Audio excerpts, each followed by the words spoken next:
प्रभाग क्रमांक 11 मधले आपले महायुतीचे उमेदवार सत्यजित जाधव असतील किंवा निलंबरी साळोखे असतील, यशोदा मोहिते असतील किंवा माधुरी नकाते, या आपले चारही उमेदवार निवडून येणार आणि महानगरपालिकेमध्ये जाणार. आणि बघायला गेलं तर आता केंद्रात सत्ता आपलीच आहे, राज्यात सत्ता आपलीच आहे, तशीच महानगरपालिकेवरती पण सत्ता आपलीच येणार.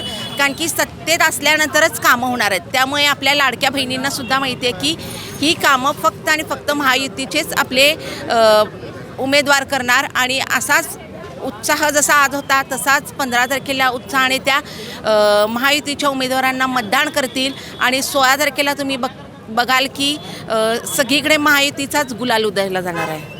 लाडकी बहीण योजनेचा म्हणजे महिन्याला आपल्या बहिणी ज्या आहेत त्या भावाची कधी तिकडून लाडक्या बहिणीचे पैसे येतील आणि त्यावरती त्यांचं त्या 1500 रुपये म्हणजे आता विरोधकांना वाटते की 1500 रुपये म्हणजे कमी हे जी आहे, पण 1500 रुपये म्हणजे काय आहेत त्या एक सर्वसामान्य महिला आम्हाला ज्या वेळेला सांगतात की त्यांना गरज असते त्या 1500 रुपयाची आणि त्या गरजेतून ती काय म्हणजे 1500 रुपयेमध्ये दवाखाना असतील किंवा हप्ते किंवा घराचे काही खर्च असतील तर त्या 1500 रुपयेमध्ये त्या इतक्या खुश आहेत की विधानसभेला पण बघितलं की आपल्या 10च्या 10 जागा महायुतीच्या आल्यात. तशाच आत्ताही आपले महायुतीचे सर्व उमेदवार महानगरपालिकेमध्ये जाणार आणि ह्या लाडक्या बहिणी महानगरपालिकेवरती भगवा झेंडा फडकवणार.